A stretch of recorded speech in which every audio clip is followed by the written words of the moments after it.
Good morning. It's wonderful to be with you again. And again, I wish this was Skype because I would love to be visiting with you rather than just making a video. But I do want to explain to you how I came to the realization that what God was saying was true, that I was his diamonds. I am his diamonds. I am the pearl of great price. I am the treasure hidden in the field. That you are his diamonds. You are the pearl of great price. You are the treasure hidden in the field. So the incident that happened, that I explained in the devotion, actually happened about 18 years ago. And it was so opposite of what I had always thought these parables meant. It was so opposite of who I thought I was to God and who God was. So I had to go to Matthew 13 to get the context of what these parables were written in and try to figure out if I was actually hearing from God or not, because it was just turning my world upside down.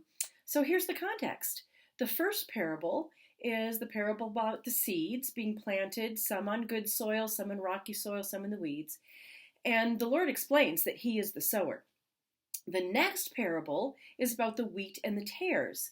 The wheat that's sown in good soil, and the enemy comes in at night and sows weed seeds in, which are called tares. And again, the Lord explains that he is the sower. Then there are two parables, the parable of the mustard seed, and a farmer plants a mustard seed in the ground, and it becomes a beautiful lush trees that birds make their nests in. And then a woman putting yeast or leaven into a bowl of flour. I never could make any sense out of these two parables before.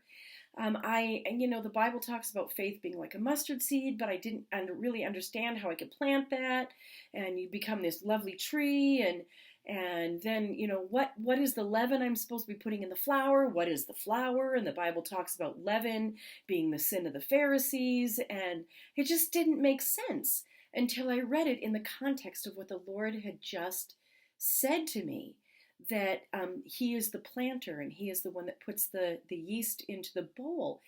Then it suddenly made sense to me that the Lord invests or plants this tiny mustard seed, and it's God's people, and it begins to grow and become this massive thing, massive tree that blesses all the people of the world. And that made sense in the context of God calling the Jews an olive tree and the Gentiles being grafted in, and that becoming this beautiful olive tree that blesses the whole world. Now it made sense. And the yeast being put into a bowl of flour. God again putting something into his people now that's going to cause it to rise and to grow and to become something that can feed the earth, just like a woman putting yeast in bread, and it rises and becomes a large loaf of bread that can feed and nourish her family. Now, the last parable in this chapter is about a man who goes out with a dragnet and catches a whole bunch of fish, good fish and bad fish.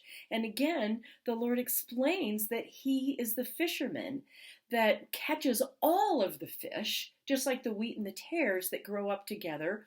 All of the fish come into the net together, and the Lord separates the good from the bad out. So that is the context of the pearl of great price and the treasure hidden in the field. And so when you read these parables in that context, that the Lord is the merchant that purchased the field, it makes now perfect sense, because God gave up all that he had, his only begotten Son, when Jesus was sacrificed on the cross to purchase us. So the context of this chapter makes complete sense, that the pearl of great price is you. It is me. The treasure hidden in the field is you. It's me. And God gave all that he had to purchase you and to purchase me through the blood of Jesus Christ. So I hope you will read chapter 13 in Matthew sometime today in this context.